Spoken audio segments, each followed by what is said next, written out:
ಕರ್ನಾಟಕ ರಾಜ್ಯ ಪರಿಷತ್ ರಿಜಿಸ್ಟರ್ಡ್ ಮೈಸೂರು ಮತ್ತು ನಿರೂಪಕರು ಭಾಷಣಕಾರ ಶಿಕ್ಷಕರ ಸಮಿತಿಯಿಂದ ಆಯೋಜಿಸಲ್ಪಟ್ಟ ಭಾಷಣ ಸ್ಪರ್ಧೆಯಲ್ಲಿ ನಾನು ಭಾಗವಹಿಸುತ್ತಿದ್ದೇನೆ. ನನ್ನ ಹೆಸರು ಪ್ರತೀತಿ PS. 9ನೇ ತರಗತಿಯಲ್ಲಿ ಓದುತ್ತಿದ್ದೇನೆ. ಕರ್ನಾಟಕ ಪಬ್ಲಿಕ್ ಸ್ಕೂಲ್, ಕೊಕ್ಕರ್ಣೆ, ಬ್ರಹ್ಮಾವರ ತಾಲೂಕು, ಉಡುಪಿ ಜಿಲ್ಲೆ. ಅಂತರಂಗದ ಸಂಸ್ಕಾರದಲ್ಲಿ ಸಹಸ್ರಾರು ವರ್ಷಗಳ ಸಂಸ್ಕೃತಿಯಲ್ಲಿ ಪರಾಕಾಷ್ಠೆಯನ್ನು ಮುಟ್ಟಿದ ರಾಷ್ಟ್ರವೆಂದರೆ ಅದು ನನ್ನ ಭಾರತ. ಭಾರತ ಬರಿಯ ಮಣ್ಣಿನ ಭೂಮಿಯಲ್ಲ, ಇದು ಭವ್ಯ ಜೀವನದ ದಿವ್ಯ ದೃಷ್ಟಿಯ ಚರಮ ಸೀಮೆ, ಕ್ರಿಯಾಶಕ್ತಿಯ ಆಡಂಬಲ, ಮನುಕುಲದ ತೀರ್ಥಕ್ಷೇತ್ರ. ಇಂತಹ ಪುಣ್ಯ ಭೂಮಿಗಾಗಿ ಅದೆಷ್ಟೋ ತ್ಯಾಗ ಬಲಿದಾನಗಳನ್ನು ಮಾಡಿದಂಥ ಶ್ರೇಷ್ಠ ನಾಯಕರಲ್ಲಿ ಒಬ್ಬರಾದಂಥ ನನ್ನ ನೆಚ್ಚಿನ ಗಾಂಧೀಜಿಯವರ ಬಗ್ಗೆ ಒಂದೆರಡು ಮಾತುಗಳನ್ನಾಡಲು ಇಷ್ಟಪಡುತ್ತೇನೆ. ಗಾಂಧೀಜಿಯವರು ಗುಜರಾತಿನ ಪೋರ್ಬಂದರ್ನಲ್ಲಿ 1869 ಅಕ್ಟೋಬರ್ 2ರಂದು ಜನಿಸಿದರು. ಇವರ ತಂದೆ ಕರಮ್ಚಂದ್ ಗಾಂಧಿ ಮತ್ತು ತಾಯಿ ಪುತಲಿಬಾಯಿ. ಬಾಲ್ಯದಲ್ಲೇ ಹರೀಶ್ ಚಂದ್ರನ ನಾಟಕ ಮತ್ತು ಶ್ರವಣ ಪಿತೃಭಕ್ತಿ ಕಥೆಯಿಂದ ಪ್ರೇರಿತನಾದಂಥ ಗಾಂಧೀಜಿಯವರು ತಮ್ಮ ಜೀವನದುದ್ದಕ್ಕೂ ಸತ್ಯ ಅಹಿಂಸೆಯನ್ನ ಪಾಲಿಸುತ್ತಾರೆ. ಈ ಸತ್ಯ ಅಹಿಂಸೆಯ ಮೂಲಕ ಸ್ವಾತಂತ್ರ್ಯ ಹೋರಾಟವನ್ನು ಮಾಡಿದಂಥ ಒಬ್ಬ ಧೀರ ನಾಯಕ ಎಂದರೆ ಅದು ಗಾಂಧೀಜಿಯವರು ಮಾತ್ರ. 1930 ಮಾರ್ಚ್ 12ರಂದು ಉಪ್ಪಿನ ಸತ್ಯಾಗ್ರಹ ಆರಂಭವಾಗುತ್ತದೆ. ಈ ಸತ್ಯಾಗ್ರಹದಲ್ಲಿ ಸುಮಾರು 78 ಜನ ಭಾಗವಹಿಸುತ್ತಾರೆ. 16ರಿಂದ 61 ವಯಸ್ಸಿನವರೆಗಿನ ಎಲ್ಲ ಜನರು ಕೂಡ ಭಾಗವಹಿಸುತ್ತಾರೆ. ಗಾಂಧೀಜಿಯವರು 61ನೇ ವಯಸ್ಸಿನವರು, ಅವರೆಲ್ಲರಿಗಿಂತಲೂ ಹಿರಿಯರಾದವರು. ಬಹಳಷ್ಟು ಮಂದಿ ಹೇಳುತ್ತಾರೆ ಗಾಂಧೀಜಿಯವರಿಗೆ ಸುಮಾರು 241 ಕಿಲೋಮೀಟರ್ ಕಾಲ್ನಡಿಗೆಯಲ್ಲಿ ಸಾಗಲು ಸಾಧ್ಯವಾಗುವುದಿಲ್ಲ ಅಂತ. ಆಗ ಗಾಂಧೀಜಿಯವರು ಹೇಳ್ತಾರೆ, ಇಲ್ಲ, ನನ್ನ ದೇಶಕ್ಕೋಸ್ಕರ ನಾನೇನು ಬೇಕಾದರೂ ಮಾಡಲಿಕ್ಕೆ ಸಿದ್ಧ ಎನ್ನುವಂಥ ಧೀರ ಮಾತನ್ನು ಗಾಂಧೀಜಿಯವರು ಹೇಳ್ತಾರೆ.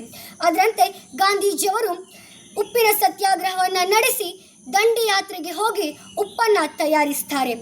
ಬಹುಶಃ ಈ ಘಟನೆ ಎನ್ನುವಂಥದ್ದು ಗಾಂಧೀಜಿಯವರು ತಮ್ಮ ದೇಶಕ್ಕೋಸ್ಕರ ಏನು ಬೇಕಾದರೂ ಮಾಡಲು ಸಿದ್ಧ, ತಮ್ಮ ಪ್ರಾಣವನ್ನು ಬೇಕಾದರೂ ಪಣಕ್ಕಿಡಲು ಸಿದ್ಧ ಎಂಬುವಂಥದ್ದನ್ನು ನಾವು ಈ ಘಟನೆಯ ಮೂಲಕ ತಿಳಿಯಬಹುದಾಗಿದೆ.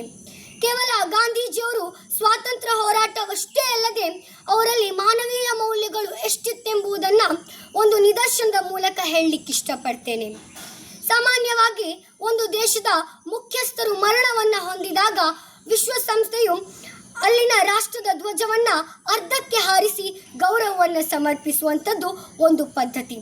ಆದರೆ ಗಾಂಧೀಜಿಯವರು ಮರಣವನ್ನು ಹೊಂದಿದಾಗ ವಿಶ್ವಸಂಸ್ಥೆಯು ಕೇವಲ ನಮ್ಮ ದೇಶದ ಧ್ವಜವಷ್ಟೇ ಅಲ್ಲದೆ ಅಲ್ಲಿನ ಎಲ್ಲ ರಾಷ್ಟ್ರದ ಧ್ವಜವನ್ನು ಮತ್ತು ವಿಶ್ವಸಂಸ್ಥೆಯ ಧ್ವಜವನ್ನು ಅರ್ಧಕ್ಕೆ ಹಾರಿಸಿ ಗೌರವವನ್ನು ಸಮರ್ಪಿಸುತ್ತದೆ. ಆಗ ಅಲ್ಲಿನ ಪತ್ರಕರ್ತರು ಬಂದು ವಿಶ್ವಸಂಸ್ಥೆಯ ಸೆಕ್ರೆಟರಿ ಬಳಿ ಕೇಳುತ್ತಾರೆ, ನೀವು ಯಾಕೆ ಸಾಮಾನ್ಯವಾಗಿ ಎಲ್ಲ ದೇಶದ ಮುಖ್ಯಸ್ಥರು ಮರಣವನ್ನು ಹೊಂದಿದಾಗ ಆ ದೇಶದ ಧ್ವಜವನ್ನು ಮಾತ್ರ ಅರ್ಧಕ್ಕೆ ಹಾರಿಸ್ತೀರಾ, ಗಾಂಧೀಜಿಯವರು ಮರಣವನ್ನು ಹೊಂದಿದಾಗ ಎಲ್ಲ ದೇಶದ ಧ್ವಜಗಳನ್ನು ಮತ್ತು ವಿಶ್ವಸಂಸ್ಥೆಯ ಧ್ವಜವನ್ನು ಅರ್ಧಕ್ಕೆ ಹಾರಿಸಿ ಗೌರವವನ್ನು ಸಮರ್ಪಿಸಿದ್ದೀರಿ? ಆಗ ಸೆಕ್ರೆಟರಿ ಅವರು ಬಹಳ ಅದ್ಭುತವಾದ ಮಾತನ್ನು ಹೇಳ್ತಾರೆ, I am not mourning to the death of Gandhiji, I am mourning to the death of humanity. ನಾನು ಗಾಂಧೀಜಿಯವರು ಮರಣವನ್ನು ಹೊಂದಿದ್ದಕ್ಕೆ ನನಗೆ ಬೇಸರವಿಲ್ಲ, ಮಾನವೀಯತೆ ಸತ್ತು ಹೋಯಿತಲ್ಲ ಎನ್ನುವಂಥದ್ದೇ ನನಗೆ ಬೇಸರ ಅಂತ ಹೇಳ್ತಾರೆ. ಬಹುಶಃ ಈ ಘಟನೆಯಿಂದ ನಾವು ಏನು ತಿಳಿಬಹುದಂದರೆ ಗಾಂಧೀಜಿಯವರು ಮಾನವೀಯ ಮೂರ್ತಿಯಾಗಿದ್ದರು ಎನ್ನುವಂಥದ್ದನ್ನು ನಾವು ಈ ಘಟನೆಯ ಮೂಲಕ ತಿಳಿಯಬಹುದಾಗಿದೆ. ಅಷ್ಟೇ ಅಲ್ಲದೆ ನಾವೆಲ್ಲರೂ ಕೂಡ ಈಗಾಗಲೇ ಗಾಂಧೀಜಿಯವರ ಆದರ್ಶಗಳು, ತತ್ವಗಳನ್ನು ಮರೀತಾ ಇದ್ದೇವೆ. ಕೇವಲ ವ್ಯಕ್ತಿ ಪೂಜೆಯನ್ನಷ್ಟೇ ಮಾಡ್ತಾ ಇದ್ದೇವೆ. ಇದರ ಬಗ್ಗೆ ಗೋಪಾಲಕೃಷ್ಣ ಅಡಿಗರು ಒಂದು ಕವನದಲ್ಲಿ ತಿಳಿಸಿದ್ದಾರೆ. ನಿನ್ನ ಕಂಡು ಬೆರಗಾದರೂ ನಿನಗೆ ನಮೋ ನಮೋ ಎಂದರು, ನಿನ್ನ ಹಾಡಿ ಹೊಗಳಿದರು, ಹಣ್ಣು ಕಾಯಿ ತಂದರು, ನಿನ್ನ ಪಥವ ಮರೆತು ನಿನ್ನ ಪಾದಗಳಿಗೆ ಅಡ್ಡ ಬಿದ್ದರು, ನಿನಗಾಗಿ ಗುಡಿಯ ಕಟ್ಟಿ ತಾವು ಬಚ್ಚಲಲ್ಲೇ ನಿಂದರು ಎಂಬ ಕವನದಲ್ಲಿ ತಿಳಿಸಿರುವಂತೆ ನಾವೆಲ್ಲರೂ ಕೂಡ ಗಾಂಧೀಜಿಯವರ ವ್ಯಕ್ತಿ ಪೂಜೆಯನ್ನು ಮಾಡ್ತಿದ್ದೇವೆ ಹೊರತು ಅವರ ಆದೇಶಗಳನ್ನು, ತತ್ವಗಳನ್ನು ನಾವು ಪಾಲಿಸ್ತಾ ಇಲ್ಲ. ಇನ್ನಾದರೂ ಕೂಡ ಗಾಂಧೀಜಿಯವರ ಆದರ್ಶಗಳು, ತತ್ವಗಳು, ಚಿಂತನೆಗಳು ಇವುಗಳೆಲ್ಲವನ್ನು ಕೂಡ ಪಾಲಿಸುವ ಮೂಲಕ ನಮ್ಮ ಭಾರತವನ್ನು ವಿಶ್ವಗುರುವಿನ ಸ್ಥಾನಕ್ಕೆ ಏರಿಸೋಣ ಎಂದು ಹೇಳುತ್ತಾ ನನ್ನ ಮಾತುಗಳಿಗೆ ಪೂರ್ಣ ವಿರಾಮ ನೀಡುತ್ತೇನೆ. ಧನ್ಯವಾದಗಳು.